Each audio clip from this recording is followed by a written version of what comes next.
जो बताना चाहेंगे? चलो कोई बात नहीं। बेसिकली थोड़ा सा मैं आपको स्टार्टिंग से ही हम बात करेंगे। रोजगार जैसे वर्ड आप सुन रहे होंगे, आई थिंक एक दो सेशंस आपके हुए भी हैं इससे रिलेटेड, बट मैं आपको थोड़ा सा बेसिक लैंग्वेज में बात करूंगा। I am not talking about English कि भाई इंग्लिश से ही बात करने से कुछ अच्छा होता है, ऐसा कुछ नहीं है। आज मेरा मोटिव यही है कि आप मेरी बातों को समझ पाए, ठीक है, आप अपनी लाइफ में इन सब चीज़ों को उतार पाएं, जिससे कि मेरी अपनी लाइफ जो थी या मैंने अपनी लाइफ एक्सपीरियंस से जो चीज़ सीखी है, आप अपनी लाइफ में उस चीज़ को कैसे और बेहतर कर पाएं, इन सब चीज़ों से आपका क्या फ़ायदा होगा, मेरा मोटिव यही है। तो स्टार्टिंग जो हम कर रहे हैं, पहला पॉइंट है जो हमारा है आर, रोजगार का जो पहला वर्ड है आर। आर को हम जैसे कि डिफाइन कर रखा है रोजगार से या रिक्रूटमेंट से। उसका मीनिंग मतलब रोजगार में आर का जो वर्ड का मीनिंग है वो है रिक्रूटमेंट। किसी को मतलब पता है रिक्रूटमेंट का मतलब क्या होता है? Any one person? रिक्रूटमेंट सब बच्चे 12th करे हुए, सबको पता होगा रिक्रूटमेंट का मतलब क्या होता है। कोई बताना नहीं चाह रहा है, वो बात अलग है। एनी वन पर्सन, कोई भी हैंड रेज करे, बताना चाहे रिक्रूटमेंट का मतलब क्या होता है। देखो, सेशन का मजा तभी आएगा जब आप इंटरेक्शन रखोगे। मैं तो बता के चला जाऊंगा, आपका फायदा तभी होगा जब आप कुछ पॉजिटिव रिव्यू दोगे। That is the main of point. तो अभी आप नहीं बता रहे हैं, ठीक है, धीरे धीरे स्टार्ट करते हैं। आई थिंक थोड़ा आपका हेजिटेशन खुलेगा। ऐसा कुछ नहीं है फैकल्टीज आपको जाने के बाद पिटाई करेंगे। आजकल वो सेशन अब खत्म हो गया। वो हमारे वाला टाइम था कि फैकल्टीज पिटाई करते थे, अब वो टाइम खत्म हो गया कि पिटाई विटाई वाला सेशन चला गया। अब आपके ऊपर अपने सेल्फ लर्निंग पॉइंट से कि आप क्या सीखना चाह रहे हैं इन सब चीज़ों से, that is the main point. तो जैसा कि मैं बता रहा था, रिक्रूटमेंट का मतलब होता है कि आप when you have to complete your study और after the completing your study आप टू प्लान एनी जॉब के लिए आप जाना चाह रहे हो, तो वहाँ पे किस तरीके से आपको रिक्रूटमेंट के लिए क्या क्या तैयारी करनी होती है, क्या क्या एग्जीक्यूशन करना होता है। Because now you have to be starting your educational career in an initial level. You have to be starting in BCom and BBA also, so that जब आप 2-3 साल आप इन सेशंस को करोगे या आप 3 साल में आप BCom या BBA में कुछ सीखोगे, आफ्टर द आपने क्या लर्निंग करी है, तो आप उसके बाद आप ये प्लान करोगे कि चलो ठीक है, मैं रिक्रूटमेंट के लिए या इंटरव्यू के लिए मैं कहीं जा रहा हूँ, तो वहाँ पे मेरे को किस तरीके से अपने आप को प्रेजेंट करना है। ठीक है, एजुकेशनल में आप डिग्री एज्यूम कर लो कि अब इतने सारे बच्चे बैठे हैं, सभी को BCom या BA कंप्लीट कर लेंगे। अगर आप सारे बच्चे कहीं भी वैकेंसी के लिए जाओगे तो ऐसा तो नहीं है सभी के सब सिलेक्ट हो जाओगे। आपके अंदर कुछ एक्स्ट्रा क्या है, ऐसा एक्स्ट्रा पावरिंग ऐसी क्या चीज निकाल लोगे आप अपने अंदर से कि जिससे कि HR या कंपनी का जो रिक्रूटमेंट सेल है, दे आर रिक्रूटिंग अस, वो हमें रिक्रूट करें। After my experience of 12 year I have taking a lot of interview conducting from the students also. हम भी अपने पास इंटर्नशिप के लिए बच्चे लेते हैं, हम भी अपने पास प्लेसमेंट के लिए बच्चे लेते हैं।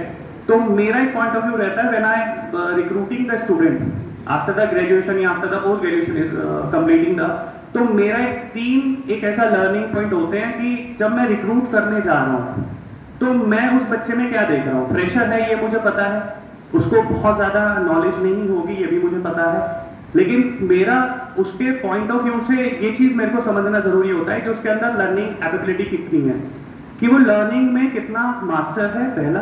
दूसरा, उसकी बातों से मुझे जो कॉन्फिडेंस झलक रहा है, दूसरा। तीसरा, कि सेल्फ मोटिवेटेड वो कितना है किसी भी काम को लेके। You can not be thinking when you have to be fresher after the experience, तो एक सेकेंडरी पॉइंट हो जाता है कि आपके पास एक्सपीरियंस है किसी भी इंडस्ट्री का जब आपने जॉब करोगे। बट फर्स्टली आपको माइंडसेट प्लान की, जब भी आप firstly fresher as a fresher executive के लिए जब आप जाओगे तो आपके लिए क्या क्या बेसिक प्रिपरेशन ऐसी है जो आपको लर्निंग करनी है, जिसमें कि फर्स्ट ऐसी चीज है आपका सेल्फ कॉन्फिडेंस, जो अभी क्योंकि आप इनिशियल लेवल पे हो मुझे आपका बहुत कम दिखाई दे रहा है। जैसे कि मैं आपसे कोई क्वेश्चन कर रहा हूँ तो आप आंसर नहीं दे पा रहे हो। आंसर का मतलब ये नहीं है कि मेरे को सही ही देना, ठीक है, बट मोटिव यही होता है when the HR is recruiting या manager is recruiting the case, कि सामने वाले बच्चे का कॉन्फिडेंस कितना झलक रहा है बातों में, और they are confident more over this and they are discipline, they are well manager, या they are communicating with us, किस तरीके से वो कम्युनिकेट कर रहा है हमारे साथ, किस तरीके से वो ट्रैक कर रहा है हमारे साथ। क्योंकि आपको पता है कि जब HR आपको रिक्रूट करेगी या मैनेजर आपको रिक्रूट करेगा, उस टाइम पे ऐसा नहीं होगा कि आपके पास कोई एक्सपीरियंस है कि ये एक्सपीरियंस लेके आया मैं इससे पॉइंट आउट कर लूं, या तो वो आपसे आपकी एजुकेशन से रिलेटेड कुछ भी पूछेगा, या फिर आपके अपने सेल्फ लर्निंग से रिलेटेड कुछ पॉइंट पूछ लेगा, आपके फैमिली बैकग्राउंड में पूछ लेगा। तो how to present yourself, that is the starting point of view when you are to starting a job and recruitment planning for execution. तो मेरा मानना यह है कि आपको ये 2-3 चीजों पे अभी काम करने की स्टार्टिंग लेवल से जरूरत पड़ेगी after the completing the 3 years of graduation courses, कि 3 साल में मेरे को कोर्स के अलावा जो मैं बीए, बीकॉम या बीएलएलबी जो भी आप कर रहे हैं यहाँ पे एजुकेशन में, उसके अलावा मेरे को मेरे अंदर ऐसा क्या सेल्फ एक्स फैक्टर है जिसको मैं मोटिवेट करके या सेल्फ लर्निंग से इम्प्रोवाइजेशन कर पाऊँ। पहली चीज है कॉन्फिडेंस, जिसकी मुझे बहुत कमी लग रही है यहाँ पे, ठीक है। तो पहली चीज, सबसे बड़ी चीज है आपका कॉन्फिडेंस। दूसरी चीज है आपके अंदर का अपना एक्सपेक्टर क्या है। सबके अंदर एक एक्सपेक्टर होता है, सब कुछ ना कुछ अलग चीज सीख सकते हैं। ऐसा कुछ नहीं है कि सबके अंदर सेम जैसी स्ट्रेटजी, जैसे आप अपने आप को सब साथ बैठे हैं, कोई देख रहा होगा, कोई किसी की हाइट ज्यादा है, किसी की हाइट कम है, किसी का माइंडसेट तेज एब्जॉर्बिंग का होता है, किसी कोई धीरे से समझ पाता है चीजों को, बट सबके अंदर एक एक्सपेक्टर होता है। आपको in the duration between the 3 years आपको ये समझना है कि आपके अंदर ऐसा क्या एक्सपेक्टर है कि मैं औरों से अलग हूँ। जब आप रिक्रूटमेंट के लिए प्लान करोगे तो एचआर आपसे पूछेगा कि भाई मैं आपको रिक्रूट क्यों करूं, और भी तो बच्चे बैठे हैं, और भी तो स्टूडेंट्स बैठे हैं, आपको रिक्रूटमेंट क्यों ना करना, ठीक है। तो ऐसे में आपका जो एक्स फैक्टर जो आपने डेवलप किया है अपने अंदर, हो सकता है औरों ने भी ऐसा डेवलप किया हो, बट जो भी आप अपने अंदर एक एक्स फैक्टर आप डेवलप कर रहे हो regarding for the confidence and communication skills को लेके भी आप एक एक्सपेक्टर डेवलप कर सकते हो। बहुत सारे लोग होंगे कि अच्छे से बात नहीं कर पाएंगे, बहुत सारे लोग होंगे कि उनकी कैचिंग पावर बहुत अच्छी नहीं होगी। हो सकता है सारे बच्चे टॉपर क्लास के ना हो, कुछ बैक बेंचर्स भी होंगे, ठीक है।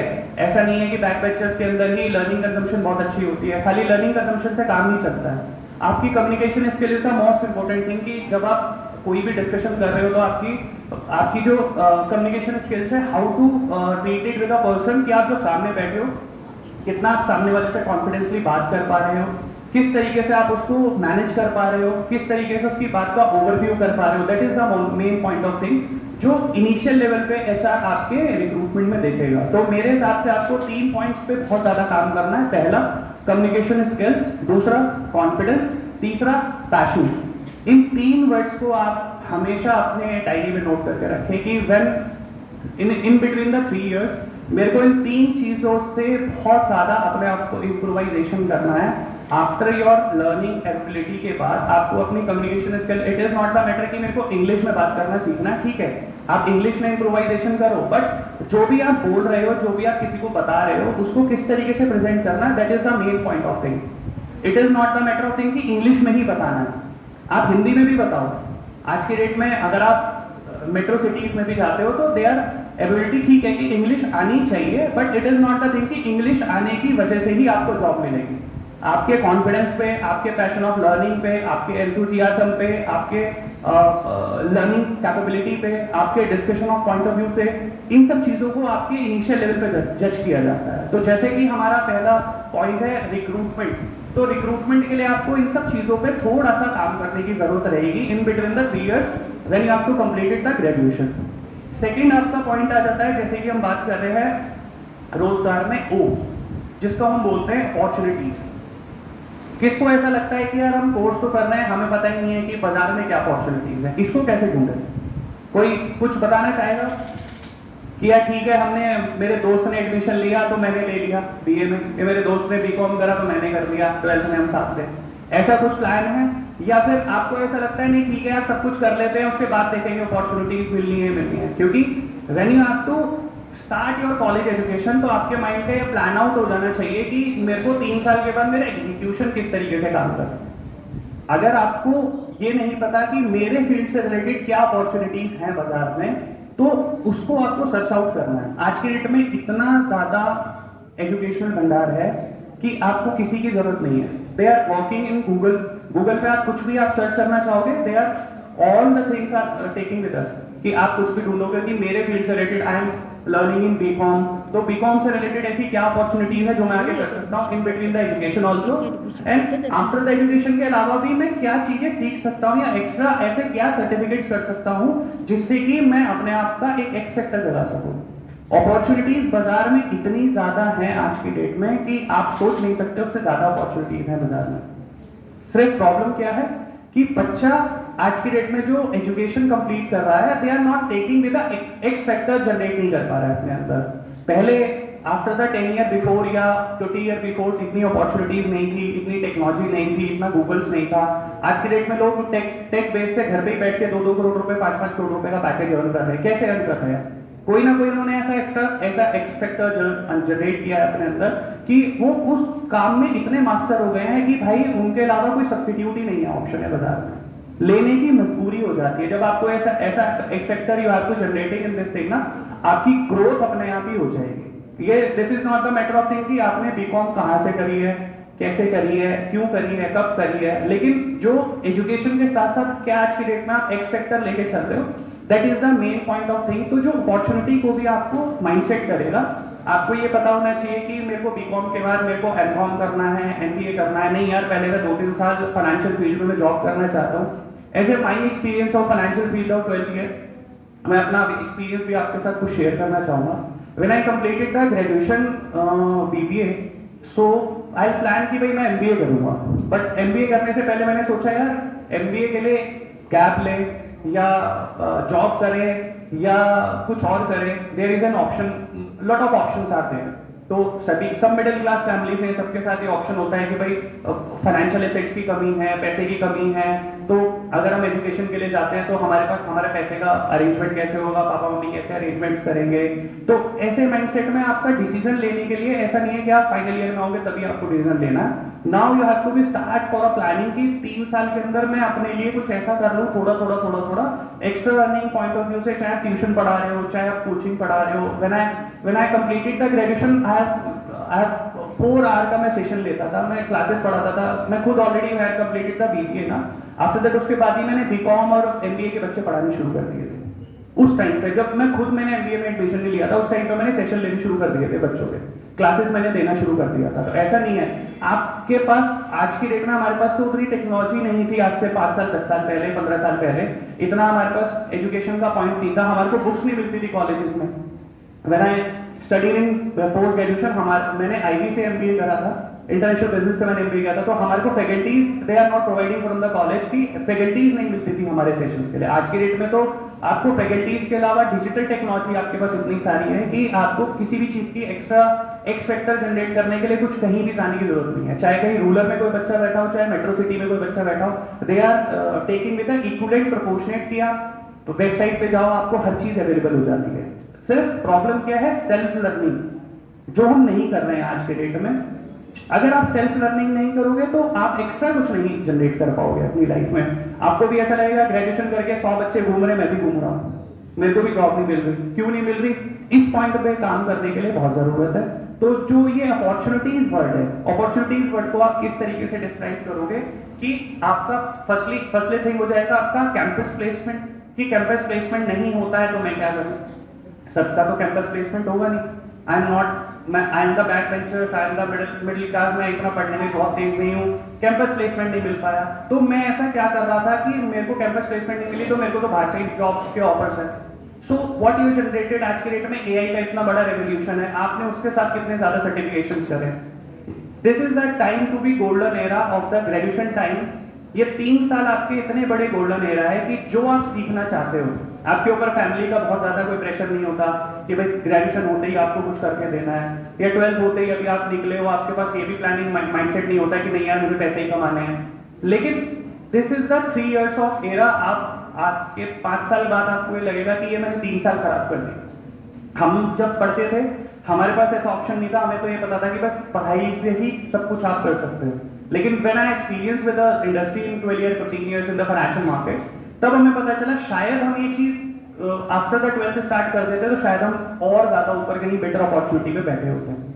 ठीक है, सो बेसिक चीज क्या है, आपकी जो अपॉर्चुनिटीज है वो आप खुद डेवलप कर सकते हो, लेकिन उसके लिए आपको कौन कौन सी चीजों पे मॉनिटरिंग करनी है।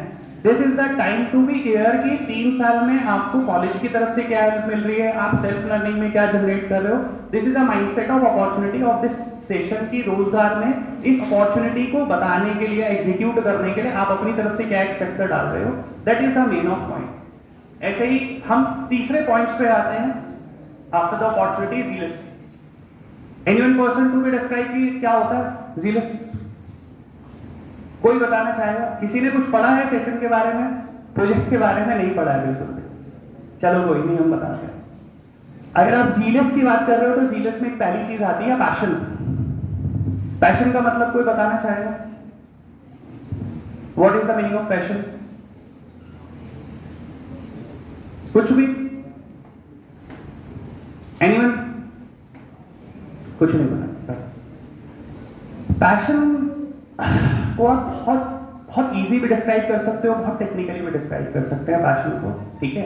बट पैशन में आप इसको किस तरीके से ले आउट कर रहे हो, the way of learning, the way of execution, the way of process, हर चीज में मैटर करता है पैशन, ठीक है। आप बीकॉम कर रहे हो, आफ्टर द बीकॉम मेरी अकाउंटेबिलिटी कितनी अच्छी है, आफ्टर द बीकॉम या बीए मैंने मेरे किस सब्जेक्ट्स में मेरा बहुत ज्यादा पैशन है, या किस फील्ड में मेरा बहुत ज्यादा पैशन है। मेरे को हो सकता है कि आप बीकॉम कर रहे हो लेकिन आपको कुश्ती खेलना पसंद हो सकता है आप आफ्टर द बीकॉम या आपको प्लान के लिए, ठीक है यार मेरे को तो केमिकल इंडस्ट्री में ज्यादा मेरा इंटरेस्ट है, तो I am moving to the chemical industry, मेरे को उसी अकाउंटेबिलिटी में जॉब करनी है। किसी का मन होगा प्लान फॉर अ सीए, मैं चार्टर्ड अकाउंटेंट के लिए भी प्लान कर सकता हूँ after the BCom, after 12th भी कर सकते हैं, बट आफ्टर द ग्रेजुएशन आपके माइंडसेट में आया कि नहीं यार मेरी अकाउंटेबिलिटी बहुत अच्छी है, मैं plan for a CA. But उसके लिए आपके पास, मेरा पॉइंट बताने का यही है कि ये जो 3 साल हैं आपके पास for the graduation time, is the golden era of time, कि आप आने वाले टाइम के लिए किस तरीके से डिसाइड कर रहे हैं। आपको अपने पैशन को पहचानना पड़ेगा, आपकी सेल्फ लर्निंग से, सेल्फ स्टडी से, टीचर्स के गाइडेंस के थ्रू, ठीक है, या जो आप अपनी एजुकेशन को कंप्लीट कर रहे हैं उसके साथ मेरे अंदर क्या ऐसा पैशन है, या मैं किस चीज में बहुत ज्यादा इंटरेस्ट लेता हूँ, ठीक है। बहुत सारे लोग हो सकते हैं कि आज के डेट में एक सोशल मीडिया का बहुत बड़ा ट्रेंड है, आई थिंक सभी जेनजी होंगे सर, आई थिंक मेरे ख्याल से सब जेनजी जनरेशन होगी, तो आजकल सोशल मीडिया का बहुत ज्यादा ट्रेंड है। हैंड रेस करके बताओ कौन कौन सोशल मीडिया यूज करता है? फेसबुक कितने लोग यूज करते हैं? बस इतने से लोग फेसबुक यूज करते हैं। इंस्टाग्राम कितने लोग यूज करते हैं? इंस्टाग्राम ज्यादा लोग, फेसबुक बूढ़े लोगों के लिए हो गया। और आजकल एक नई चीज चल गई है, आई थिंक मैं तो उसे यूज नहीं करता, स्नैपचैट। स्नैपचैट कितने लोग यूज करते हैं? स्नैपचैट की मेरे को लग रहा है ऑडियंस ज्यादा है। तो ऐसा क्या आपको एक सेक्टर लगता है कि स्नैपचैट को यूज करना चाहिए या इंस्टाग्राम को यूज करना चाहिए? कुछ भी बताओ, क्या लगता है आपको, क्या अच्छा लगता है उसमें? कोई भी खड़ा होकर बताओ, क्या अच्छा लगता है इंस्टाग्राम में आपको?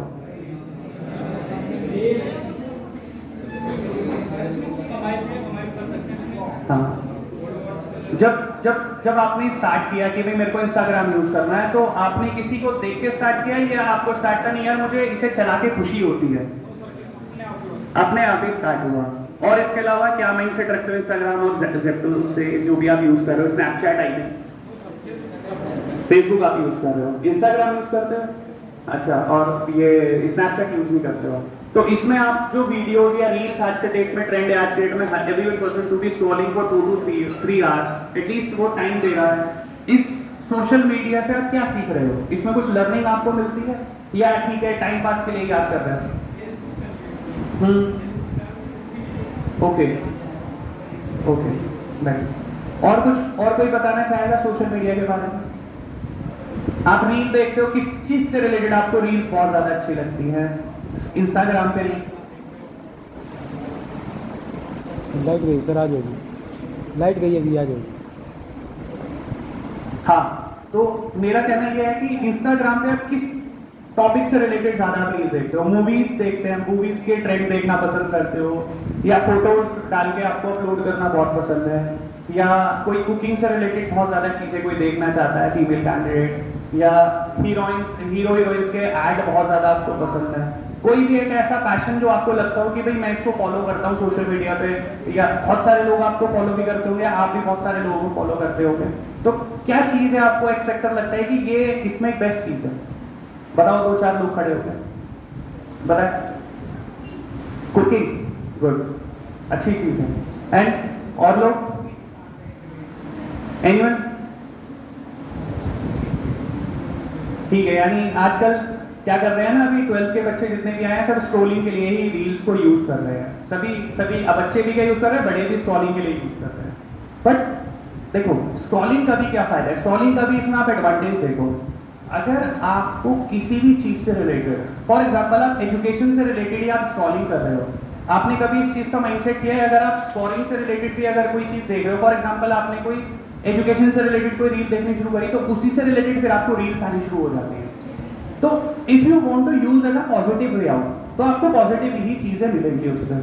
अगर आप उसको नेगेटिव वे आउट में देखना शुरू करोगे तो आपको नेगेटिव चीजें मिलेंगी। It is not a bad thing कि आप इंस्टाग्राम या स्नैपचैट या फेसबुक यूज कर रहे हो तो वो बुरी चीज है, but how to utilize this thing, कितनी देर मुझे उसको यूज करना है और मुझे उस पर क्या मटेरियल देखना है, ये मेरा एक टेंडेंसी ऑफ पॉइंट है। जैसे अभी एक स्टूडेंट ने कहा कि मैं उस पर कुकिंग रील देखती हूँ, तो हो सकता है उसका पैशन हो कुकिंग से रिलेटेड, कल को वो इंस्टाग्राम पे, आज के डेट में लाखों लोग हैं जो इंस्टाग्राम पे फूड बना के अपने ब्लॉग्स बना के लाखों रुपए बना रहे हैं, तो वही उसका एक पैशन क्रिएट हो जाएगा बच्चे का। तो you have to prepare yourself कि मैं अगर किसी चीज को देखना चाह रहा हूं तो उसके मैं डीप एनालिस्टिक में कितना जा रहा हूं, that is the main of point. बहुत अच्छी चीजें भी हैं, बहुत खराब चीजें भी हैं, मैं उससे कितनी चीजें अच्छी लेना चाह रहा हूं, कितनी चीजें बुरी लेना चाह रहा हूं, ये मेरा एक मोटो है। कि अगर आप इंस्टाग्राम पे कोई भी रील देख रहे हो, यार ऐसी फालतू में देख रहा हूं या मेरे लिए कुछ ओवरव्यू भी निकाल के देख लो। अगर आप रिक्रूटमेंट से रिलेटेड, जैसे अभी हम बात कर रहे हैं रोजगार में, तो रिक्रूटमेंट से रिलेटेड अगर आप सर्च करके एक रील देखोगे तो आपको 50 रील्स मिल जाएगी। तो अपॉर्चुनिटीज की कमी इंस्टाग्राम पे भी नहीं है, अपॉर्चुनिटीज की कमी फेसबुक पे भी नहीं है, अपॉर्चुनिटीज की कमी किसी सोशल मीडिया पे नहीं है, बट आप उसको यूटिलाइज कैसे कर रहे हो, that is the matter of thing.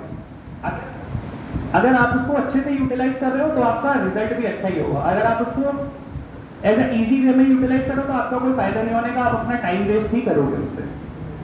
तो मेरा कहने का मोटिव इसमें यही था, जैसे हम जेलस वर्ड को हम इसमें प्रेजेंट कर रहे हैं कि अब हमारा पैशन है, ठीक है, आज के डेट में हर बच्चे का पैशन है कि इंस्टाग्राम फेसबुक पे अपनी फोटोज डालनी है, अपडेट्स करनी है, उससे मेरा क्या फायदा हो रहा है, ठीक है, आप उसको एंटरटेनमेंट के लिए भी आधा घंटा 1 घंटा यूज करो, ऐसा कुछ नहीं। आज के डेट में लाइफ साइकिल बड़ी छोटी हो गई है, हमें एंटरटेनमेंट के लिए कुछ चाहिए, हम 1-1.5 घंटे के लिए अपनी फोटो डालते हैं, उसमें बढ़िया से गाने लगा के और सोशल मीडिया पे अपडेट करते हैं, 100 लोग 50 लोग उसको लाइक करते हैं। बट कभी आपने नोटिस किया कि मैंने 100 वीडियो या 100 फोटो डाली है, कभी वो 1000 लाइक्स तक पहुंचा है या 2000 लाइक तक पहुंचा या 5000 लाइक तक पहुंचा या 10,000 लाइक तक पहुंचा है?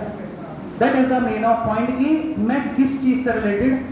बहुत सारे सोशल मीडिया इन्फ्लुएंसर को अगर आप देखोगे जो एजुकेशनल पॉडकास्ट या इस तरीके के पॉडकास्ट बनाते हैं, when they are starting the video, creating the videos ना, उनके 100 लोग भी नहीं देखते थे, लेकिन उन्होंने मल्टीपल सेगमेंट्स के उन्होंने वीडियो बनाए। पहले वो कोई ट्रैकिंग का वीडियो बनाता था, कोई एजुकेशनल वीडियो बनाता था, कोई घूमने का वीडियो बनाता था, कोई फालतू वीडियो बनाता था, कोई स्पिरिचुअल वीडियो बनाने लगा।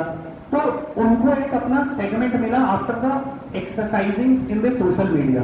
ऐसा नहीं है कि आप एक ही चीज के पीछे पड़ गए हो, जब तक आप उसे एक्सप्लोर नहीं करोगे अच्छे से, आप उसको यूज नहीं करोगे अच्छे से, आपको ये पता नहीं चल पाएगा कि मेरे लिए इसमें क्या चीज बेस्ट है। तो इन्हीं सब पॉजिटिव और नेगेटिव चीजों में से आपको इंस्टाग्राम से या सोशल मीडिया से कुछ अच्छी चीज निकालनी है। हो सकता है आपसे पैशन से रिलेटेड ही कोई चीज उसमें मिल जाए।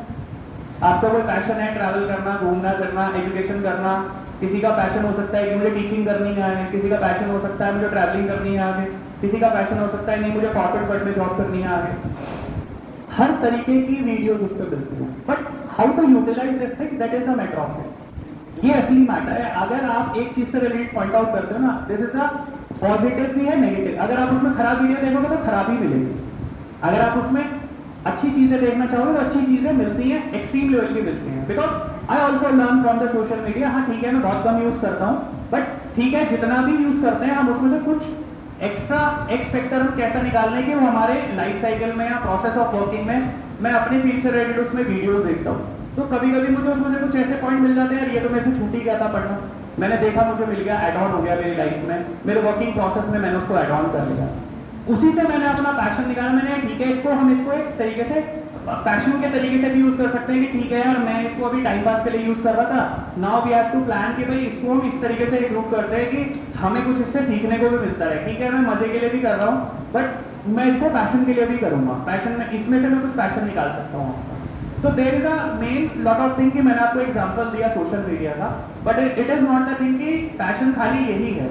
हो सकता है आपके रिक्रूटमेंट के लिए आप जा रहे हो, आपकी फेलियर्स होगा, फेलियर्स होने के बाद आपने किस तरीके से रिएक्ट किया, आपके जिस फील्ड में आप काम करना चाह रहे हो वो फील्ड आपको नहीं मिल रही हो, आपको दूसरे फील्ड में जॉब मिल रही हो, आप पैशन को फॉलो ही नहीं कर पा रहे, किसी को पैशन फॉलो करना है अपनी फील्ड से related. I decided when I starting the graduation ना, आई डिसाइडेड कि मेरे को बैंकिंग नहीं जाना था। मैंने बहुत इंडस्ट्री में जॉब करी है, मैंने फार्मा इंडस्ट्री में जॉब करी है, मैंने मेडिकल लाइन में जॉब करी है इनिशियल लेवल में, when I starting the graduation completed. मैंने स्पोर्ट इंडस्ट्री में भी जॉब करी है मैंने इनिशियल लेवल पे। लेकिन जब मेरे को एक ऑप्शन मिला कि इन सब चीज़ों को छोड़ के मुझे बैंकिंग में आना है, तो बैंकिंग में when I starting the job तो मुझे बहुत सबसे छोटी जॉब मिली, एग्जीक्यूटिव थी। इफ यू रिमेंबर, आपको लगा होगा जैसे कि आपने देखा होगा रोड्स पे कैनोपी लगाते हैं, आपने देखा होगा बहुत सारे एड प्रमोशंस के लिए एक स्टैंड सा लगा होता है, उसमें खड़े होते हैं लड़के। मैंने वो जॉब स्टार्ट करी थी व्हेन आई स्टार्टिंग में, क्योंकि मेरे को मेरा पैशन था कि मुझे बैंकिंग में जॉब करनी है, और बैंकिंग में एंट्री करने के लिए हमारे पास ऑप्शन कम होते थे। हमारे पे लिंक्डइन और ये इतनी सोशल मीडिया और इतना ये naukri.com इतना चीजें नहीं हुआ करती थी 12-15 साल पहले, इतना बहुत पैशनेट नहीं हुआ होता था वहाँ। शुरू में क्या चलता था, आपको इनिशियल लेवल से स्टार्ट करना है। तो मैंने स्टार्टिंग टू अ जॉब ना, तो मैंने कैनोपी स्टार्टिंग से बैंकिंग की कैनोपी से स्टार्ट किया, उसमें हमने रिव्यू देना शुरू करा, 1 साल 1.5 साल मैंने उसमें लगाया। After the entering the banking industry, फिर उसमें आपने कितना लर्न किया, that is the matter of thing. अच्छा, एक पॉइंट मैं आपसे पूछना चाहूंगा, आपको 2 जॉब मिल रही हैं, एक में सैलरी आपको मिल रही है 20,000 रुपए, एक में मिल रही है आपको 30,000 रुपए, ठीक है? तो आप सैलरी से ही डिसाइड कर लोगे जॉब के लिए इनिशियल लेवल पे, या आपके माइंडसेट में कुछ और भी आएगा, यार 30 वाली करूं या 20 वाली करूं? क्या माइंडसेट हो सकता है डिसीजन लेने का? खाली पैसा ही होगा या पैसे के अलावा भी और कोई माइंडसेट होगा आपका इनिशियल लेवल की फर्स्ट जॉब के लिए? आपका क्या माइंडसेट होगा? 30 वाली करोगे या 20 वाली करोगे? हाँ जी, फैसिलिटी कौन सी फैसिलिटी आप देखोगे उसमें? हाँ हाँ, ओके गुड। और कुछ इसके अलावा और क्या देखोगे? सैलरी के अलावा नौकरी में क्या देखोगे? एनीवन? नहीं। सैलरी जब आप स्टार्ट करोगे ना जॉब, तो आपका मोटिव ये होना चाहिए, भाई सैलरी कम मिल रही है ज्यादा मिल रही है, लर्निंग पॉइंट मेरे साथ कितना है। फर्स्ट जॉब के लिए तो is the must of thing कि जो मेरे सीनियर मैनेजमेंट है, या जो मेरा सुपीरियर बॉस है, या मेरी जो जॉब है, वो मुझे कुछ एक्सपीरियंस एक्सपेक्टर दे पा रही है, नहीं दे पा रही है, या मैं उसमें कुछ सीख पा रहा हूँ, नहीं सीख पा रहा हूँ। That is not a matter of thing कि आपकी 8 घंटे की जॉब है, आपको 12 घंटे करनी है। जैसे मैं आपको बता रहा हूँ, मैंने starting the job initial level पे हम कैनोपी लगाते थे, 6 घंटे 7 घंटे लगानी पड़ती थी, हम 18 घंटे कैनोपी लगाते थे। क्यों? क्योंकि हमें कुछ एक्स्ट्रा करना था, हमें जल्दी पढ़ना था आगे। तो बहुत सारे लोग होंगे सिर्फ टाइमली जॉब करेंगे। अगर आप टाइमली जॉब करोगे कि 10 to 5 की नौकरी है, मेरे को 10 to 5 की ट्राई करना है इनिशियल लेवल में, तो you can not B and level of success पे आप नहीं पहुंच पाओगे। अगर आपको बहुत जल्दी सक्सेस पानी है in a recruitment layout after the completing your education system, उसके बाद आपके अंदर ये पैशन होना चाहिए कि मेरे लिए टाइम अभी मैटर नहीं कर रहा, मेरे लिए लर्निंग बहुत ज्यादा मैटर कर रही है। चाहे मुझे 8 घंटे की जगह 12 घंटे काम करना पड़े या 15 घंटे काम करना पड़े। हो सकता है पहली नौकरी आपको 10,000 की मिले, 15 की मिले, 50 की मिले, आपका टारगेट है कि मुझे 5 लाख पे पहुंचना है। तो ऐसा तो है नहीं कि आप ही पहुंच जाओगे, आपके साथ कॉम्पिटिटर कितने लोग बैठे होंगे, आपसे ज्यादा एक्सपीरियंस लोग भी बैठे होंगे, वो नहीं पहुंच पा रहे हैं, मैं कैसे पहुंच जाऊंगा? तो आपको उस चीज को अर्न करने के लिए आपको क्या करना है? Extra working setup, extra learning setup, extra self learning, absorption और कंपटीशन बाजार में किस तरीके का है, कौन से पॉइंट आउट मेरे लिए बेटर है, कौन से लेआउट मेरे लिए बेटर है। मेरा इस वॉकिंग में पैशन है नहीं है, मैं इसको लंबे समय रोक पाऊंगा नहीं रोक पाऊंगा, ठीक है? That is the main point of thing कि जो आपका पैशन है, अगर आप पैशन से रिलेटेड ही जॉब करोगे तो आपका टाइम मैटर नहीं करेगा, क्योंकि आप जॉब को ऐसे जॉब की तरह लोगे, यार ये तो मेरा इंटरेस्ट है, इसमें तो मुझे खुशी होती है काम को करने में। अगर आप उसको इस तरीके से करोगे तो आपको टाइम मैटर नहीं करेगा, आप धीरे धीरे एक सक्सेस के लेवल पे बढ़ते चले जाओगे। तो जीलस पॉइंट जो है इसी चीज को डिस्क्राइब करता है। 4 पॉइंट आता है आपका रोजगार में ग्रोथ। एनीवन पर्सन कुछ बताएगा ग्रोथ के बारे में? कोई? मैं तो बताऊंगा ही, लेकिन कोई भी कुछ बताना चाहे कि मैं क्या ग्रोथ करना चाह रहा हूं? या मेरे फैमिली का बैकग्राउंड ऐसा है, मेरे फादर एग्रीकल्चरिंग में है और मैं कुछ एक्स्ट्रा करना चाह रहा हूँ, आपके माइंड में ऐसा कुछ है, किस तरीके से आप ग्रोथ करना चाह रहे हो, किस तरीके से आप गेन करना चाह रहे हो, ग्रोथ आप कैसे कर पाओगे, इस बारे में भी थोड़ा सा डिस्कशन करेंगे। पहली चीज ग्रोथ के लिए आती है नॉलेज, सबसे बड़ी चीज आती है नॉलेज। तो नॉलेज को खाली आप इस तरीके से ना समझे कि जो हमने बुक से जो हमने एजुकेशन ली है, जो हमने एग्जाम सेमेस्टर लिए हैं, जो हमने बुक से नॉलेज ले ली है, that is the completing knowledge. ये नॉलेज का एक पार्ट हो सकता है, एक हिस्सा हो सकता है, that is not the complete knowledge. Complete knowledge क्या है? जब आप प्रैक्टिकली बाजार में किसी काम को एग्जीक्यूट करते हो, ठीक है, ये आप क्या कर रहे हो, ये आप बुकिश नॉलेज गेन कर रहे हो, it is a part of life कि आपको एक डिग्री चाहिए मेरे को हेड ऑन करने के लिए, लेकिन ग्रोथ करने के लिए खाली डिग्री ही मैटर नहीं करती। आप बीए करके जाओगे, बीकॉम करके जाओगे, एमकॉम करके जाओगे, एमबीए करके जाओगे, पीएचडी करके जाओगे, कुछ भी आप कहीं भी, जब भी आप जिस लेवल पे भी आप कंपटीशन करने जाओगे, after the 5 year 10 year experience के बाद भी आपके साथ में जो रिक्रूटमेंट के लिए लोग आए होंगे वो सेम ही एजुकेशन के, सेम ही फील्ड के, हो सकता है आपने 3 डिग्री का रखी हो, उसने 5 डिग्री का रखी हो। मैं उसको बीट कैसे कर पाऊंगा? उसका सबसे बड़ा फैक्टर है नॉलेज। नॉलेज मैटर नहीं करती कि आपने कम पढ़ाई कर रखी है या उसने ज्यादा पढ़ाई कर रखी है, आपके पास एक्स्ट्रा नॉलेज कितनी है, आपके अंदर सीखने की लर्निंग कितनी है, आपके अंदर स्किल कितना है, आपके अंदर कॉन्फिडेंस कितना है, ठीक है, ये बहुत सारी चीजें मैटर करती हैं ग्रोथ के लिए। तो कभी भी आपको डिमोटिवेट नहीं होना कि यार मैंने तो बहुत छोटी डिग्री कर रखी है, मेरे बराबर में जो बैठा है कंपटीशन के लिए आया है उसने एमबीए कर रखा, मैं बीकॉम करे बैठा हूँ, मैं तो यार इसका कॉम्पिटिटिव नहीं कर पाऊंगा, ऐसा कुछ नहीं है। हाँ, एक बेसिक अगर कंपनी की रिक्रूटमेंट की इंक्वायरी है कि ग्रेजुएशन चाहिए, तो ग्रेजुएशन के कंपटीशन में पोस्ट ग्रेजुएट बंदे भी आगे बैठते हैं, ऐसा नहीं है। तो ऐसा कोई एचआर की फैसिलिटी नहीं होती कि मेरे को एमबीए उठाना है, when I M completing the recruitment, तो मैं ये भी नहीं देखता कि एमबीए है ग्रेजुएशन है। मेरा मेन पॉइंट जो होता है when I M completing the interview, जब मैं कंप्लीट करने के लिए चलता हूँ बच्चों के, तो मेरा अपना पॉइंट ऑफ व्यू रहता है कि बच्चे की नॉलेज कैसी है, क्या उसने पढ़ा है और क्या उसने अपनी सेल्फ लर्निंग से सीखा है, पहली चीज। दूसरा, स्किल डेवलपमेंट कितना हुआ है इसके साथ। तीसरी चीज कि वो पैशनेट कितना है अपने काम को लेके, नहीं सर मैं कर लूंगा, मैं कर सकता हूँ, मेरे अंदर एबिलिटी है, बस मेरे को एक सेल्फ ट्रैक की जरूरत है, मेरे को सही ट्रैक नहीं मिल पा रहा है, या मैं उस चीज पे मेरे को दिखाने के लिए कुछ एक प्लेटफॉर्म नहीं मिल पा रहा है। तो हो सकता है एमबीए वाले के अंदर एक ईगो स्टेप हो, या ग्रेजुएशन वाले के अंदर ईगो, एमबीए वाला अंदर सॉफ्ट कॉर्नर हो। तो there is a lot of things कि खाली डिग्री ही इंपॉर्टेंट नहीं होती है, आपकी जो सेल्फ लर्निंग स्टडी है ग्रोथ के लिए बहुत ज्यादा जरूरी है। क्योंकि ग्रोथ एक ऐसा पॉइंट आता है जब आप स्टार्टिंग कर दोगे, जो ठीक है जॉब मिल गई वो मिल गई, आफ्टर जब 2 साल 3 साल के बाद आपको लगेगा और क्या 10,000 की जॉब मिल गई, 20 की कैसे करूँ, ग्रोथ तो सबको चाहिए, 20 की कर ली 50 की कैसे करूँ, 50 की मिल गई 100 1 लाख की कैसे मिले, 2 लाख की कैसे मिले। या तो आप जो आप कर रहे हो वही आप करते रह जाओगे। अगर आपको कुछ एक्स्ट्रा करना है तो आपको लर्निंग कभी नहीं छोड़नी है, that is the main of point. Now I am sitting there, I have complete preparation for the PhD also, I have completed my graduation, मेरे पे 2 ग्रेजुएशन है, 2 मेरे पे पोस्ट ग्रेजुएशन है, एलएलबी मेरी है, एलएलएम मेरा है, उसके बाद भी मेरा पैशन खत्म नहीं होता आगे पढ़ने का। क्यों? क्योंकि जॉब के साथ साथ मैं एक एक्स फैक्टर ऐड करना चाहता हूँ हमेशा, कि मैं और एक्स्ट्रा ऐसा ऐड ऑन क्या कर रहा हूँ, मैंने रिक्रूटिंग, मैं भी जब कहीं और आगे पोस्ट के लिए ऑफरिंग के लिए जाऊंगा तो एचआर मेरे को ऐसा क्या एक्सपेक्टर देखे कि मेरे पास ऐसा एक्स्ट्रा क्या है जो उसके पास नहीं, कि यार ये तो एक्स्ट्रा और क्या कर रहा है, एक्सपीरियंस इसके पास है, डिग्री है इसके पास है, फिर ये क्यों कर रहा है ऐसा। बट वो मेरा पैशन का पार्ट बना लिया मैंने, कि मैं आज भी अपनी एजुकेशन के लिए प्रिपरेशन नहीं छोड़ता। तो सबसे बड़ी चीज है लर्निंग और एजुकेशन, आप कभी भी छोड़ेंगे नहीं। हमेशा आपको ध्यान रखना है 2 चीजें, बहुत मेजर चीजें लाइफ में ग्रोथ पाने के लिए। सबसे बड़ी चीज जो मैं बहुत चीजें मानता हूँ, पहली, एजुकेशन को कभी नहीं खत्म करना चाहिए, लर्निंग को कभी खत्म नहीं करना चाहिए अगर आपको ग्रोथ पानी है। एक लेवल पे स्टैंड होकर छोड़ देना है, ठीक है मैं 30,000 कमा रहा हूँ, मेरे में लाइफ कट जाएगी, वो ठीक है, उसके लिए आपको कुछ नहीं करना, उसके लिए आपकी लाइफ चलती रहेगी। 10-20 हज़ार रुपए की नौकरी के लिए कभी कमी रहेगी बाजार में। हाँ, अगर आपको 1 लाख रुपए की सैलरी, 2 लाख रुपए की सैलरी या एक लीडरिंग पोजीशन पे आपको पहुंचना है, तो उसके लिए आपको एक्स्ट्रा एफर्ट हमेशा करने पड़ेंगे। बिजनेस तो चाहिए, किसी भी कंपनी में आप जाओगे आपके वर्क प्रोसेस तो चाहिए, लेकिन आपके एक्स्ट्रा एफर्ट ही आपको ग्रोथ दिलाते हैं।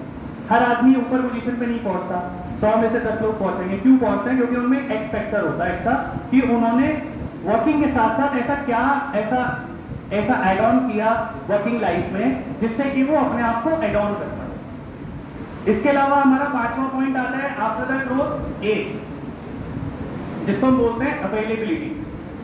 अवेलेबिलिटी से कोई क्या समझता है मुझे बता सकता है? अवेलेबल तो सभी है, ठीक है यार, पढ़ाई कर रहे हैं, अवेलेबल है, हमें यह दिक्कत है, कल हमें कोई बुलाएगा जॉब के लिए, हम अवेलेबल है, हम चले जाएंगे। अच्छा आप ये बताओ, एज अ HR मैं आपके कॉलेज में आया, आपको रिक्रूटमेंट के लिए इंटरव्यू मैं कंडक्ट कर रहा हूँ, तो आपकी अवेलेबिलिटी है, आप सब यहाँ बैठे हो, तो आपके माइंडसेट में क्या आ रहा है कि जब मैं आपको जॉब के लिए रिक्रूटमेंट के लिए इंटरव्यू करूंगा तो आपके लिए आपको क्या क्या प्रिपरेशन करना होगा जॉब के लिए? क्या चीजें आपके माइंड में आती है कि मुझे क्या चाहिए एक इंटरव्यू कंडक्ट के लिए, मुझे क्या चाहिए? क्या लगता है आपको? कोई बताएगा? जब आप किसी भी जॉब के लिए जाओगे तो आप क्या चीजें अपने साथ कैरी करोगे, या क्या आपके माइंडसेट में पॉइंट होंगे कि ये चीज तो मुझे करनी है जब मैं जॉब के लिए जाऊंगा या वर्किंग प्रोसेस के लिए जाऊंगा, कॉर्पोरेट लाइफ में मैं एंटर कर रहा हूं, तो मेरे को क्या क्या चीजें चाहिए, क्या चीजें मेरे लिए जरूरी है? इस पर कभी प्रिपरेशन करी है आपने? कभी नहीं करी। इसके बारे में सोचते भी नहीं हो कि यार ग्रेजुएशन के बाद जॉब करनी, या पापा के पास जमीन बहुत है, यार कोई दिक्कत नहीं है, ऐसा भी कुछ है, 100 बीघे जमीन आ रही है हमारी हाईवे में और हमें कुछ करने की जरूरत नहीं है, ऐसे वाले भी सब नहीं होंगे आई थिंक, है ना, एक दो ही लोग होंगे। तो अवेलेबिलिटी का मतलब आप इसको ऐसे समझो कि when you have to process for an interview in corporate industry या कॉर्पोरेट वर्ल्ड या किसी भी वर्ल्ड में आप जा रहे हो, जब आप अवेलेबिलिटी की बात करते हो तो अवेलेबिलिटी के लिए सबसे पहले आपका चाहिए एक CV, रिज्यूम, जो आपके लिए बहुत ज्यादा इंपैक्टफुल होता है।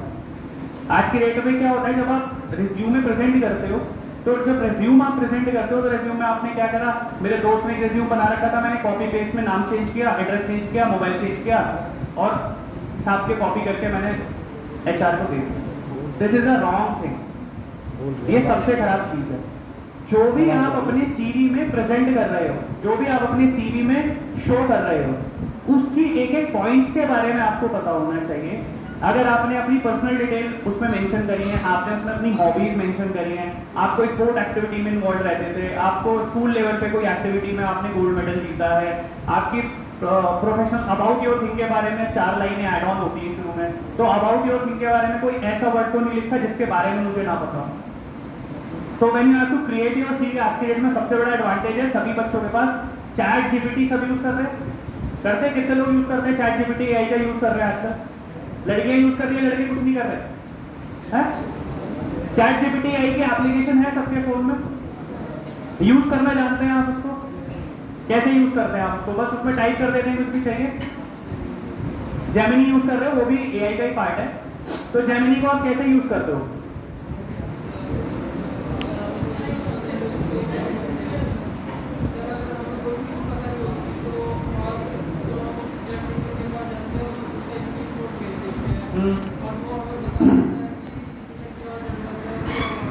That is the major point advantage है आपके पास, जो आज से 5 साल पहले बच्चों के पास किसी के पास नहीं था। आपको कोई भी क्यूरियोसिटी हुई, आपके पास कोई भी क्वेश्चन जनरेट हुआ, इमीडिएट आप चैट GPT या गूगल जेमिनी के पास आप उसका आंसर इमीडिएट ले सकते हो। This is the majorly advantage to your student, जो आपके पास अपॉर्चुनिटी की कमियां नहीं है ना, this is the major point of thing. आप चैट GPT जेमिनी से फैकल्टीज के अलावा आपके पास 24 घंटे की एक फैकल्टी बैठी है, आपको कोई भी चीज नहीं पता, आप कुछ भी काम कर रहे हो, एग्रीकल्चर से रिलेटेड कर रहे हो, एजुकेशन से रिलेटेड, पढ़ाई से मेरे आगे आगे क्या स्कोप है, सब चीजें आपको बेसिक लेवल से आपको वो बताना शुरू कर देता है। लेकिन उसका यूटिलाइज कैसे करना है ये आपके ऊपर मैटर कर रहा है। वो आपको सिर्फ कमांड देके प्रोसेस बता सकता है, उस प्रोसेस को फॉलो करने के लिए आप ही को मेहनत करनी पड़ेगी। ऐसा नहीं है गूगल ने बताया, मैंने आज गवर्नमेंट प्रिपरेशन के लिए एग्जाम भरा, अच्छा आप ये वाली बुक पढ़ लो और आपका कल को सिलेक्शन हो जाएगा, वो तो बता देगा आपको 4 बुकें पढ़ लो आपका सिलेक्शन हो गया। लेकिन उस सिलेक्शन के बीच का जो प्रोसेस है वो आपको फॉलो करना है उसके हिसाब से, और उसमें मैं क्या एक्स्ट्रा एड ऑन अपनी एजुकेशन के लिए एड ऑन कर रहा हूँ, that is the matter of thing. वो आपको सिर्फ कमांड करके प्रोसेस दे सकता है, लेकिन उसको फॉलो करने का काम आप ही का है।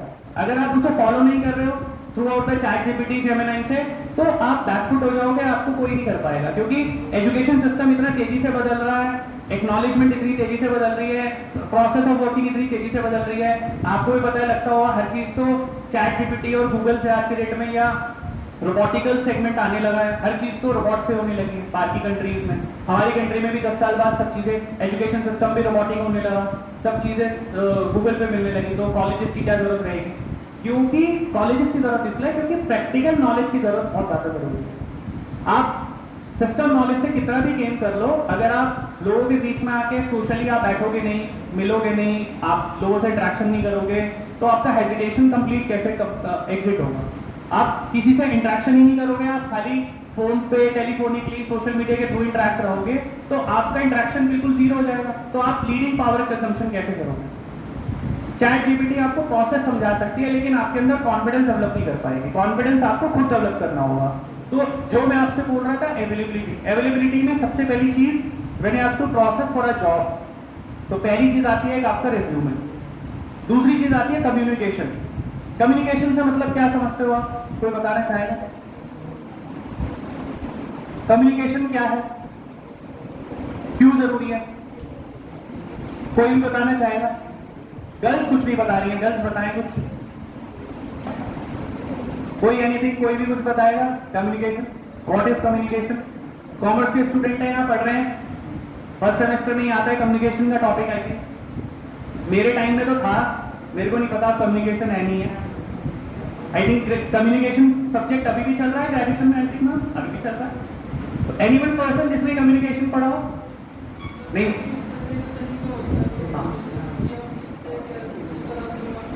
हाँ, तालियां हो जाए बच्चे के लिए। देखो, कम्युनिकेशन, बिल्कुल इस बच्चे ने बिल्कुल सही बात बोली कि आपको किससे किस तरीके से बात करनी है। क्योंकि पहला चीज ये हो जाता है कि जब मैं प्रोसेस के लिए जा रहा हूं तो मुझे इंग्लिश में बात करनी है तो ही मैं अच्छा दिखूंगा, ऐसा कुछ नहीं होता।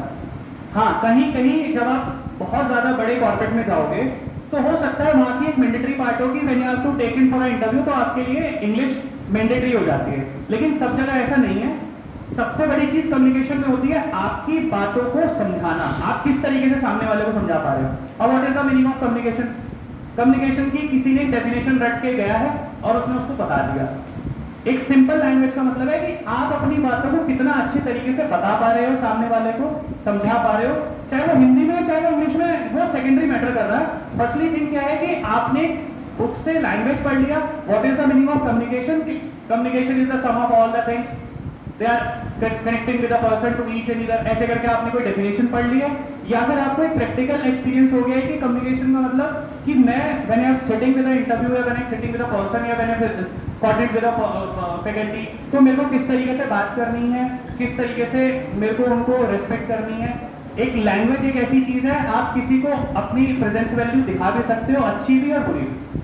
अच्छे से बात करोगे सामने वाले से, चाहे फैमिली में हो, चाहे कॉलेज में हो, चाहे कहीं आप जॉब प्रोसेस में जा रहे हो, कहीं पे भी अगर आप अच्छे से बात करोगे तो आपको पॉजिटिव रिजल्ट आएगा, अच्छे बुरे से बात करोगे तो आपको बुरा रिजल्ट आएगा। तो communication is a matter of thing कि आप सामने वाले को क्या से समझा पा रहे हो, that is the main point of thing, this is the part of communication. एक सबसे बड़ी चीज आती है जब आप इनिशियल लेवल पे जाते हो, नॉलेज। नॉलेज भी दो तरीके की होती है, एक आपकी सब्जेक्टिवल नॉलेज होती है जो आप पढ़ रहे हो अभी है स्कूल में, एक आपको हो जाएगी प्रैक्टिकल नॉलेज की आप प्रैक्टिकल नॉलेज मार्केट में, जिसका आपको सबसे बड़ा एडवांटेज है एआई, गूगल, जेमिनाई से आप हर चीज की अवेलेबिलिटी ले सकते हो। वहां से आपको सोशल मीडिया के थ्रू आज की डेट में बहुत बढ़िया नॉलेज मिलती है। मैं तो उसको बहुत पॉजिटिव लेआउट में लेता हूँ। If you are using the social media, Facebook, Instagram, वहां से भी बहुत सारे पॉइंट आउट अच्छे मिलते हैं हमें to pitching with CV and resume for the availability, किस तरीके से अब आपको प्रेजेंट करना है, आपको किस तरीके से रिक्रूटमेंट सेटिंग में बैठना है, आपकी ड्रेसिंग स्किल्स क्या है। अब आप किसी इंटरव्यू में जा रहे हो, आप टी शर्ट और जीन्स पहन के जा रहे हो तो आपका रिक्रूटमेंट तो होगा नहीं ना, you are not presenting well. अब मैं यहाँ पे आ जाता सिंपल सा पेंट शर्ट नहीं पहन के आता, मैं भी टी शर्ट पहन के आ जाता, you to take with the session, तो आपको भी अच्छा नहीं लगता यार कौन आ गया कैसे आ गया। तो आपको ये पता होना चाहिए कि मैंने सिटिंग फ्रॉम किस अरोमा में बैठा हूँ, मैं शादी में जा रहा हूँ तो शेरवानी पहन के जा रहा हूँ या कुर्ता पजामा पहन के जा रहा हूँ, बट इंटरव्यू के लिए जा रहा हूँ तो what we are dressing with the sense. इसका मतलब ये नहीं है कि आपको महंगे कपड़े, सस्ते कपड़े, लेकिन आपकी सिंसियरिटी दिखनी चाहिए फॉर अ प्रोसेस। जिस प्रोसेस में आप बैठे हो उसमें आपकी सिंसियरिटी किस तरीके से झलक रही है, that is the main point of thing जो आपको इसमें अवेलेबिलिटी चाहिए। अच्छा, एक चीज और आती है अवेलेबिलिटी में, आप कहां से सर्च कर सकते हो आफ्टर द, अभी आप स्टार्ट करोगे, लिंक्डइन कितने लोग यूज करते हैं? लिंक्डइन के बारे में पता है? कितने लोग हैं, हाथ खड़े करो। सोशल मीडिया में तो आप सबने हाथ खड़े कर दिया। लिंक्डइन कितने लोग यूज करते हैं? तो ये किसने लिंक्डइन पे प्रोफाइल बना रखी है? बना रखी है, गुड। और कोई बंदा नॉट यूजिंग द लिंक्डइन? तो स्टार्ट यूजिंग द लिंक्डइन। आज सबको घर जाना है, एप्लीकेशन डाउनलोड करनी है, आपको अपनी एक प्रोफेशनल आईडी बनानी है उस पर बहुत अच्छे से, और यूजिंग स्टार्ट करो उसका। जब आप 2 साल इसको लिंक्डइन को यूज करोगे ना, धीरे धीरे करके, जैसे आप सोशल मीडिया यूज करते हो इस तरीके से आप लिंक्डइन को यूज करो, तो शायद आफ्टर द 2 इयर्स आपके पास बहुत सारे कनेक्शंस ऐसे होंगे कि हो सकता है कॉलेज से प्लेसमेंट ना हो, वहीं पे मेरे को 100 HR मिल गई, उन्हीं को मैंने सीवी शेयर कर रखा, उन्होंने मुझे रिक्रूटमेंट के लिए उठा दिया। जैसे आप सोशल मीडिया पे आप एंटरटेनमेंट के लिए यूज करते हो ना, ऐसी प्रोफेशनल इंडस्ट्री को आपको ऑल इंडिया लेवल की या इंटरनेशनल लेवल की भी अगर आपको लिंक्डइन यूज करना है, उसमें जो तो प्रीमियम आता है, चलो आप फ्री वाला भी यूज करोगे जो नेशनल लेवल का ही आता है, जब आप उसे यूज करोगे तो आपको इस तरीके की अपॉर्चुनिटीज वहाँ पे कंपनीज के HR के प्रोफाइल्स होती हैं। आप उसमें किस तरीके से अपने आप को प्रेजेंट कर रहे हो, अपने से रिलेटेड आप उसमें क्या इंफॉर्मेशन ऐड ऑन कर रहे हो, तो यूज स्टार्टिंग द लिंक्डइन। और उसको भी यूज करने के लिए शायद फैकल्टीज भी आपको बता देंगे।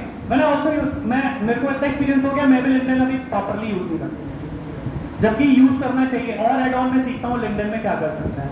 तो अगर आपको after the completing your education आप प्लान करो मैं उस टाइम पे लिंक्डइन या naukri.com पे अपनी प्रोफाइल बनाऊंगा, नहीं, स्टार्ट थिंग्स नाउ। एक लिंक्डइन पे अपनी प्रोफाइल बनाओ सबसे अच्छा, उसके साथ जितनी कंपनीज के HR हैं सबको अपने प्रोफाइल का लिंक भेज दो, उसमें अपना एक CV प्रोफाइल डालो, मैं एजुकेशन कर रहा हूँ, BBA कर रहा हूँ, आप अपने सब्जेक्ट से रिलेटेड उसमें कुछ नोट्स भी डाल सकते हो लिंक्डइन में, कुछ अपना टॉपिक भी डाल सकते हो लिंक्डइन में, एजुकेशन से रिलेटेड प्रोसेस डाल सकते हो लिंक्डइन में। When you have to process completing the LinkedIn ना, तो आफ्टर द 2 ईयर के बाद आपका खुद माइंडसेट क्लियर होगा कि मेरे पास 50 रिक्रूटमेंट के लिए कंपनीज के HR के कनेक्शन है, after the completing the graduation में यहीं से ही मेरे को जॉब प्लेसमेंट अपने आप हो जाएगा, आपको किसी की जरूरत ही नहीं पड़ेगी। तो this is a major advantage thing, LinkedIn आप यूज करना शुरू करो, आपको 2 साल बाद या 3 साल बाद पता चलेगा कि यार मैंने लिंक्डइन की प्रोफाइल नहीं बनाई, ये मैंने बहुत गलत करा। जितनी पुरानी प्रोफाइल हो जाती है, आप उसको जितना रेगुलरली यूज करोगे उतने आपको अवेलेबिलिटी ऑफ ऑप्शन जॉब के दिखते चले जाएंगे। अगर आप कॉर्पोरेट फंड में एंटर करना चाह रहे हो और आपको कॉर्पोरेट फंड में एंटर नहीं करना, तो this is not your thing. अगर आपको ये करना है कि नहीं मेरे को after the completing your education मेरे को जॉब करनी है, मेरे को एक अच्छे डेकोरेट प्रोसेस में मैनेज करना है चीजें, so you have to use the LinkedIn also. तो these are the thing to take for the availability, जिसके बारे में हम बात कर रहे थे। Is a most of thing की अवेलेबिलिटी को किस तरीके से यूज कर रहे हैं, तो स्टार्ट यूज द लिंक्डइन। मैं आपको आज ये पॉइंट बता के जा रहा हूँ, शायद आपको कोई नहीं बताएगा। आफ्टर द एक्सपीरियंस जब आप 2, 4, 5 साल के बाद एजुकेशन कंप्लीट कर लोगे, उसके बाद आप सीख पाओगे। कोई भी पर्सन हो कभी भी यूज कर सकता है, even faculties are also using the LinkedIn. हम स्पेशली कॉलेजेस के लिए हम सेशन करते हैं फैकल्टीज के लिए, तो उनको लिंक्डइन की प्रोफाइल का सेशन देते हैं कि how to use the LinkedIn. कि आप आज रुद्रा में जॉब कर रहे हो, आपने अपनी एजुकेशन शुरू कर ली, कहीं आपको बिट्स प्लानिंग में बड़े कॉलेजेस में आपको एजुकेशन के लिए प्रोसेस के लिए जाना है, वहाँ के HR, वहाँ के कंपनी के मैनेजमेंट के रिक्रूटमेंट, किस तरीके से आपका कनेक्शन वहाँ बन जाता है कॉर्पोरेट वर्ल्ड में। तो this is the main point of thing. हर आदमी के लिए आज के डेट में प्रोफेशनल इंडस्ट्री में लिंक्डइन की जरूरत है, हर आदमी को कितना। और सबसे बड़ा फायदा यह है कि आपको किसी से पूछने की जरूरत ही नहीं है। अगर आपको उसमें कुछ नहीं समझ में आ रहा है, स्क्रीनशॉट लो, गूगल जेमिनी पे डालो, उसको कैसे यूज करते हैं वो सब बता देता है। तो किसी की फैकल्टी की भी आपको ऐसी कोई एड ऑन जरूरत नहीं है कि लिंक्डइन पे कुछ करना है, कैसे एड ऑन करना है। हर आदमी को सीखने के लिए वहाँ सब कुछ है, लेकिन आप उसको यूटिलाइज कैसे कर रहे हो प्रोफेशनल लेआउट में, that is the main of point of view. अगला जो हम लिंक्डइन के बारे में बात कर रहे हैं, आपके रोजगार का छठा पॉइंट आ जाता है R, जिसको हम कहते हैं रिसोर्सेज। रिसोर्सेज में पहला पॉइंट यही आता है कि मेरे पे रिसोर्सेज क्या है। आज की डेट में मैं ऐसा मानता हूं कि अगर आप स्टार्ट करने जा रहे हो after the completing your education, तो सबसे ज्यादा रिसोर्सेज आपके पास। आज से 10 साल पहले के रिसोर्सेज और कम थे, और 10 साल पहले के रिसोर्सेज आई थिंक जब आपके फैकल्टीज ने जब अपनी एजुकेशन कंप्लीट करी होगी उस टाइम पे बहुत ही कम रिसोर्सेज हुआ करते थे। हर चीज के लिए एफर्ट ज्यादा करना पड़ता था। आपको जाना है, धक्के खाने हैं कॉलेजेस में, अपने CV प्रेजेंट करने हैं, हर जगह आपको इंटरव्यू कंडक्शन के लिए जाना है। आज के डेट में तो आधे सेशन आपके जूम कॉल पे ही होता है। आपको बैंगलोर के लिए इंटरव्यू देना है, आप कह दोगे फर्स्ट राउंड का इंटरव्यू आप मेरा जूम कॉल पे ले लो, वेब पे ले लो आप मेरा इंटरव्यू। तो वहीं से ही आपका एक अकम्पलिशमेंट शुरू हो जाता है कि आप उस जॉब के लिए हो, या आपको लग रहा है कि वो मेरा फर्स्ट राउंड क्लियर हो गया, now we have completed the process, तो हम सेकंड राउंड के लिए हम वहां पे जाएंगे। तो अवेलेबिलिटी का इतना बड़ा एडवांटेज है आज की डेट में आपके पास, गूगल के थ्रू, जेमिनी के थ्रू, एआई के थ्रू, लिंक्डइन के through, lot of factors of the social media, naukri.com के थ्रू, zero.com के थ्रू, बहुत सारी वेबसाइट्स हैं। You are using your platform, इतने ज्यादा प्लेटफॉर्म्स हैं कि ऐसा मैं कह ही नहीं सकता कि आज के डेट में अगर कोई बच्चा ढंग से एफर्ट करे और उसको जॉब नहीं मिल रही है, तो वो कहीं ना कहीं उसके अंदर ही कोई ऐसी कमी है कि वो जॉब नहीं ले पा रहा है। इतना ज्यादा कॉर्पोरेट वर्ल्ड में रिक्रूटमेंट है कि आप विश्वास नहीं करोगे। हम भी एवरी 6 मंथ में, 1 साल में रिक्रूटमेंट सेशन प्रोग्राम करते हैं। 1-2 बच्चे का हम रिक्रूटमेंट कहीं ना कहीं रेफरल करते हैं। तो जब हम रेफरल करते हैं तो हमें दिखता है कि बच्चा कितना एक्टिव है। उसको ऐसे नहीं देखते खाली सोशल मीडिया पे कितना, लिंक्डइन प्रोफाइल से ही आपके बारे में पता चल जाएगा आधी चीजें कि कितना प्रोएक्टिव है बच्चा, वहीं से ही आपके बारे में कंफर्मेशन ले लेता है। तो there is a part of knowledge कि रिसोर्सेज का सेगमेंट आपका ये खत्म हो जाता है, ठीक है। एंड इसके अलावा भी मेन पॉइंट आपका आता है कि हम इसको किस तरीके से एग्जीक्यूट कर रहे हैं, किस तरीके से अपनी लाइफ में इसको एकम्प्लिश कर रहे हैं, किस तरीके से हम अपनी लाइफ में इसको प्रिपेयर कर रहे हैं। एंड इसके अलावा एंड ऑफ द थिंग मैं आपसे यही कहना चाहूँगा एक छोटे से पॉइंट के साथ। एक छोटी सी कहानी है रामायण की, वो मैं आपके साथ शेयर करना चाहूँगा। जब राम जी को ये पता चल गया था कि सीता जी को रावण रेप के ले गया है और उनको 7 समुंदर पार जाना है, तो उस 7 समुंदर पार करने के लिए जो समंदर के कोने पे बैठे थे, तो सब उनकी साथ सेना, वानर सेना सब ये बैठी थी। तो उनके साथ ये एग्जीक्यूशन था कि भाई इसको पार कैसे करेंगे। तो सबसे पहले राम जी ने क्या करा, राम जी ने प्रार्थना करी समुद्र देवी से कि आप हमें रास्ता दें, हमें राह दें कि हम समुद्र पार करके लंका जा सकें। 3-4 दिन उन्होंने प्रार्थना करी, ठीक है। उस प्रार्थना को करने के बाद क्या हुआ कि वो नहीं हुआ। राम जी क्रोधित हो गए। क्रोधित होने के बाद उन्होंने क्या किया, अपना बाण उठाया कि हम इस जल को सुखा देंगे तो हम इसको पार कर देंगे। समुद्र देव प्रकट हुए, समुद्र देव ने उन्हें रास्ता बताया। तो बैरियर सबके आगे आते हैं, that is the point of barrier कि आपके आगे भी एक बैरियर है, किसी के आगे होगा कि एजुकेशनल बैरियर है। राम जी ने सीता जी को लेने जाना था तो उनके आगे भी एक बैरियर था कि 7 समुद्र कैसे पार होगा। उन्होंने अलग अलग तरीके के प्रोसेस फॉलो करे। पहले स्पिरिचुअल प्रोसेस फॉलो किया, फिर उन्होंने उसके बाद हनुमान जी को भी भेजने की कोशिश करी 7 समुद्र पार सीता जी को देखने के लिए। उसके बाद फिर उन्होंने युद्ध करने की कोशिश करी। प्रार्थना के बाद वो कंप्लीट हुआ, फिर उनको ये पता चला कि इस पे हम इस तरीके से रास्ता बना सकते हैं समुद्र पे, तो उनको एक सॉल्यूशन मिला। तो मेरा इस कहानी को बताने का आपको मोटिव ये है कि हर आदमी समुद्र के कोने पे खड़ा हुआ है। We are also in there कि मेरे को इस पे आगे क्या करना है, मेरे आगे बैरियर है, आपके आगे ये बैरियर है। हो सकता है आप किसी के आगे फाइनेंशियल बैरियर हो, किसी के आगे घर में इतनी फाइनेंशियली एसेट ओके ना हो, किसी के साथ हो सकता है यार मेरी एजुकेशन कंप्लीट हो गई, मेरे पास रिसोर्सेज नहीं है, किसी के साथ हो सकता है कि मैं घर में रिस्पॉन्सिबल पर्सन हूँ, मेरे को तो कुछ ना कुछ करना ही है। तो सबके आगे कोई ना कोई, मेरे घर में बीमारी बहुत ज़्यादा है, मेरे फादर बीमार है, मेरी मम्मी बीमार है, सबके साथ कोई ना कोई प्रॉब्लम। एवरी पर्सन, चाहे आप स्टूडेंट हो, चाहे हम भी हैं, चाहे फैकल्टीज हैं, एवरी वन पर्सन कहीं ना कोई परेशानी में है। उसका सॉल्यूशन निकालना ये आपके ऊपर मैटर करता है। हर बंदे के पास उसका सॉल्यूशन होता है। डिसीजन लेने की क्षमता आपकी वो मैटर करती है कि मैं उस सिचुएशन में किस तरीके से मैं डिसीजन ले रहा हूँ उसका। जैसे राम जी ने ऑप्शन ढूंढे, इस तरीके से आपने उसके ऑप्शन ढूंढे या नहीं ढूंढे, that is the matter of thing. तो हमेशा एक चीज का ध्यान रखो कि परेशानियां सबके साथ हैं, लेकिन उन परेशानियों में मैं अपने आप को कितना पॉजिटिव रखते हुए डिसीजन किस तरीके से ले रहा हूँ, that is the main of point और end of my session. Thank you so much. आपका कोई भी क्वेश्चन हो किसी भी चीज से रिलेटेड, रिक्रूटमेंट या एजुकेशन प्रोसेस से, तो पूछ सकते हैं मेरे से। After that thank you so much.